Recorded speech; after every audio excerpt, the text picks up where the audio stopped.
बातों में हमें बताया जाता है कि एक वायरस की वजह से मर्दों ने अपनी सेक्सुअल पावर खो दी है और सिर्फ हमारा मेन कैरेक्टर सुनोमिया ही सेक्स कर सकता है। उसके बाद हमें स्कूल का सीन दिखाया जाता है जिसमें हम देखते हैं कि हमारा मेन कैरेक्टर सुनोमिया एक नए स्कूल में गया होता है। वहाँ वो एक लड़की से बात करता है जिसका नाम हिमेनो होता है। हिमेनो उससे पूछती है क्या तुम इस स्कूल में नए हो, और वो कहती है कि यहाँ 90% सिर्फ लड़कियाँ हैं और उन सभी लड़कियों ने छोटे स्कर्ट्स पहने हुए थे।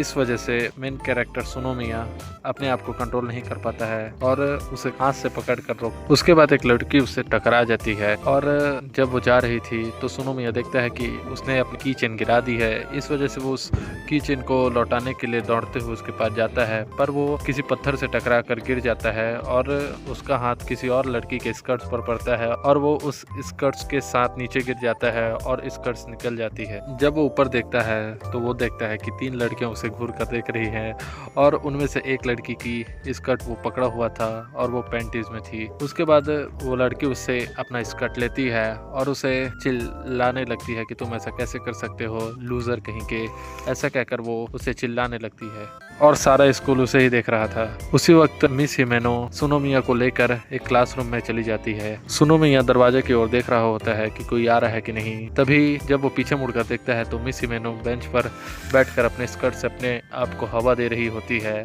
और उसकी पैंटीज दिख रही होती है। उसे देखकर हमारा मेन कैरेक्टर सुनोमिया अपने आप को कंट्रोल नहीं कर पाता है और उसे छुपाने की कोशिश करता है। तुम समझ सकते हो किसे छुपाने की वो कोशिश कर रहा होता है। मिस हिमेनो कहती है कि मैं इन लड़कियों के साथ रहकर थोड़ी केयरलेस हो गई हूँ और फिर वो सुनोमिया के पास जाने लगती है और पूछती है कि तुम क्या छुपा रहे हो। वो देखती है कि उसका खड़ा हो चुका था और वो कहती है कि मुझे पता था। उसके बाद वो अपने कपड़े उतारने लगती है और बोलती है कि इस दुनिया की आधी आबादी औरतें हैं और तुम एक लौते लड़के हो जो सेक्स कर सकता है।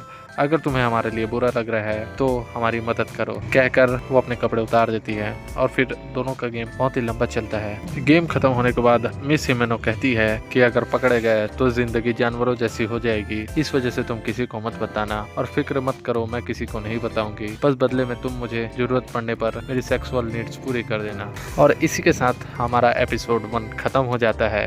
और अगर तुम्हें और भी आगे के एपिसोड्स के एक्सप्लेनेशन वीडियो चाहिए तो मुझे सब्सक्राइब करो ताकि मैं तुम्हारे लिए आगे के वीडियो ला सकूं, और लाइक ज़रूर करना। Thank you for watching.